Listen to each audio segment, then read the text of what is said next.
Hello, today we are going to find out the sum of n terms of an AP. Before finding out the sum, I would like to share a short story with you about the famous mathematician Gauss. ये उस वक्त की बात है when Gauss was around 9 years old. तो एक बार class में जब उनकी मैथ्स टीचर आई the class was not settled. तो क्लास को थोड़ा सेटल करने के लिए the teacher gave them a problem. She asked them to find out the sum of first 100 natural numbers. तो उनको लगा थोड़ा टाइम लेंगे बच्चे, जब तक वो करेंगे तो थोड़ा क्लास सेटल हो जाएगी. तो अभी उन्होंने क्वेश्चन दिया ही था. Within a minute Gauss came running to her and he give the solution. The teacher was very surprise कि इतनी जल्दी एक 9 साल का बच्चा मतलब अराउंड थर्ड क्लास, कि एक छोटा सा बच्चा थर्ड क्लास का बच्चा 1 मिनट में sum of first 100 natural numbers find out करके कैसे आ गया. तो शी आस्क्ड गॉश कि आपने ये कैसे निकाला. तो the method that Gauss used, वही मेथड हम यूज करेंगे to find out the sum of n terms of an AP. तो अब मैं आपके साथ गॉश का मेथड शेयर कर रही हूँ and we'll apply the same method for finding out the sum of n terms of an AP. The method that Gauss use was, Gauss को क्या दिया गया था task, you had to find out the sum of first 100 natural numbers, है ना. तो उन्होंने क्या ऑब्जर्व किया कि if he added the first and the last term, the solution, the answer that he got was 101. इसी तरह से सेकंड और सेकंड लास्ट टर्म को जब उन्होंने ऐड किया तो फिर उनको 101 मिला. Similarly third and third last term को ऐड किया तो भी उनको 101 मिला. इसी तरह से 4 + 97 को ऐड किया तो अगेन ही गॉट 101. तो दिस वे उनको ये समझ आया कि अगर वो दो नंबर्स को, पहले और लास्ट नंबर को ऐड करते हैं तो आंसर आ रहा है 101. तो उनके पास टोटल कितने नंबर्स हैं? 100 नंबर्स. तो जब दो नंबर्स को एट अ टाइम वो ऐड कर रहे हैं तो that means he will be getting 101. कितनी बार मिलेगा उनको? 50 टाइम्स, है ना. क्योंकि दो नंबर्स को वो कंबाइन कर रहे हैं. 100 नंबर्स को आप जब दो दो के पेयर्स में कंबाइन करेंगे तो आपके पास 50 पेयर्स आएंगे, है ना. तो इसी तरह से उन्होंने देखा कि 101 का 50 टाइम्स आ रहा है. तो इसलिए उन्होंने फटाफट जो सम ऑफ फर्स्ट 100 नेचुरल नंबर्स था उसको लिखा 101 इंटू 50, क्योंकि उनको 101 50 टाइम्स मिल रहा था. So his answer was 5050. ठीक है. अब यही मेथड हम अप्लाई करने वाले हैं to find out the sum of n terms of an AP. अब आपको पता है, अगर suppose you have an AP A1, A2, A3 and so on up to AN-1 AN, तो the sum of this AP will be equal to A1 + A2 + A3 so on up to AN-2.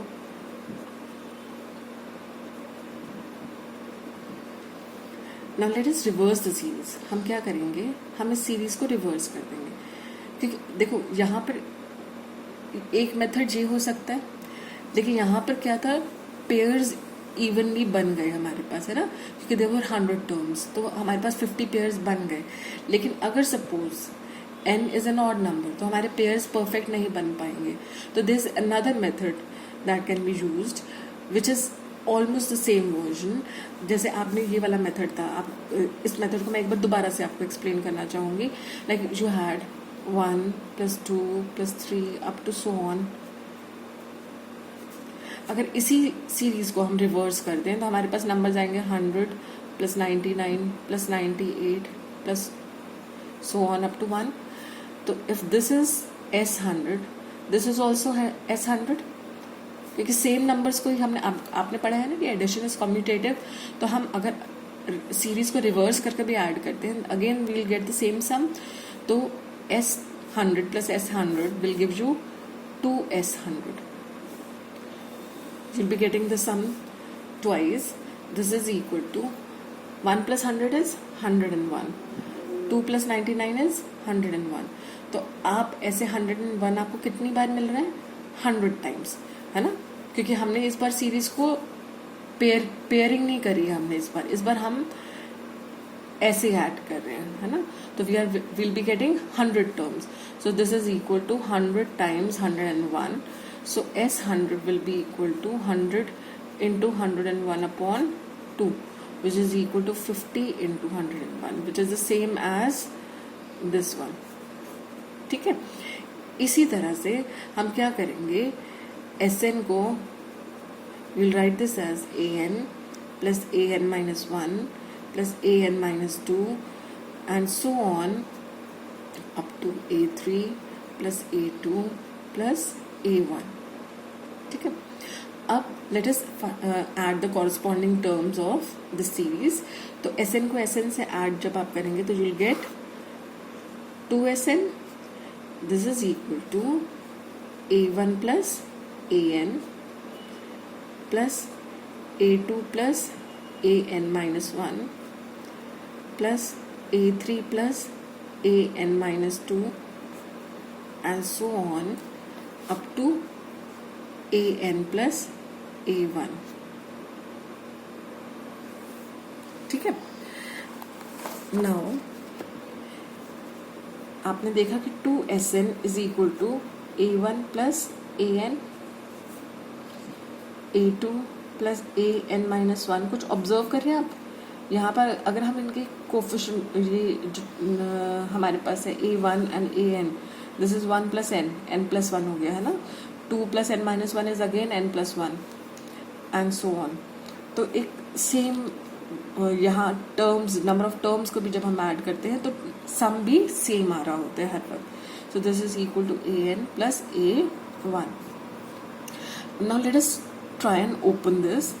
A1 plus An को जब आप open करते हैं तो this is equal to A1 plus An can be written as A1 plus n minus 1d.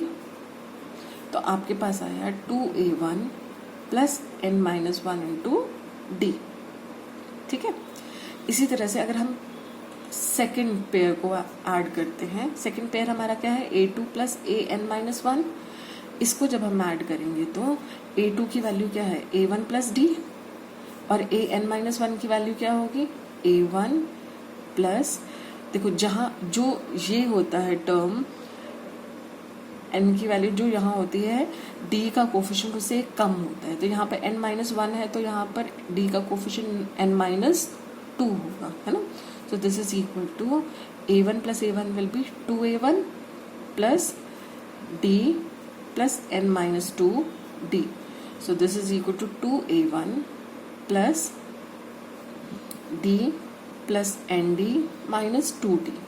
So this is 2A1 plus d minus 2d is minus d. तो हमारे पास बचा nd minus d. So this is equal to 2A1 plus n minus 1 into d. तो हमने देखा जो second pair है उसका सम भी 2A1 plus n minus 1d आया. इसी तरह से जो हमारा थर्ड पेयर है, let us find out the sum of the third pair. तो A3 can be written as A1 plus 2d plus An minus 2 can be written as A1 plus, यहाँ 3 था तो यहाँ पर d का कोफिशिएंट 2 आया, यहाँ n माइनस 2 है तो d का coefficient will be n minus 3d. उससे एक कम, है ना, n माइनस 2 से एक कम क्या होगा, n माइनस 3. एक और कम कर दिया, n माइनस 2 माइनस 1 तो n minus 3. A1 plus A1 is 2A1 plus 2d plus nd minus 3d. So this is equal to 2A1 plus 2d minus 3d is minus d. तो आपके पास आया nd minus d. So this is equal to 2A1 plus n minus 1d. तो आप देख रहे हैं कि सम जब आप ऐड कर रहे हैं तो हर बार सेम आ रहा है, बिल्कुल वैसे ही जैसे हमने 100 और 1 को और 100 को ऐड किया तो आपको 101. सिमिलरली 2 और 99 को ऐड किया तो 101. इसी तरह से जब आप A1 प्लस An को ऐड कर रहे हैं तो सम आ रहा है 2A1 plus n minus 1d. इसी तरह से A2 प्लस An माइनस 1 को ऐड कर रहे हैं तो सम आ रहा है 2A1 plus n minus 1d. तो ये सेम सम कितनी बार रिपीट होगा, कितनी टर्म्स थी ये, दीज वर n टर्म्स. हमने ये कितने पेयर्स बनाए हैं, n पेयर्स बनाए हैं, है ना. आप देख रहे हैं यहाँ पर आप अगर ऑब्जर्व करें तो ये हमारे पास n टर्म्स है, इसको रिवर्स कर कर ही हमने दोबारा ऐड किया है, तो number of terms will remain the same. तो कितने पेयर बन रहे हैं? n पेयर्स ही बन रहे हैं, है ना। तो आपने देखा कि 2SN is equal to 2A1 plus n-1d। कितनी बार आ रहा है ये सेम टर्म कितनी बार आ रही है? n times. तो n इंटू दिस, आप देख रहे हैं ना यहाँ पे ये A1 plus AN plus A2 plus AN-1 and so on, इनका सम भी 2A1 प्लस n-1d है, इनका सम भी 2A1 प्लस n-1d है, इसी तरह से लास्ट टर्म का सम भी 2A1 प्लस n-1d है, क्योंकि सभी टर्म्स का सम, सभी जो पेयर्स हैं इनका सम 2A1 प्लस n-1d है। और कितने पेयर्स बन रहे हैं? ये n पेयर्स बन रहे हैं, इसलिए we are multiplying 2A1 plus n-1d by n। तो Sn is equal to n by 2, ये 2 यहाँ पे डिवाइड हो जाएगा, 2A1 plus n-1d। So this is the formula for finding out the sum of n terms of an AP. So the formula is Sn is equal to n by 2 into 2A1 plus n-1d. I hope this is clear to you. Thank you.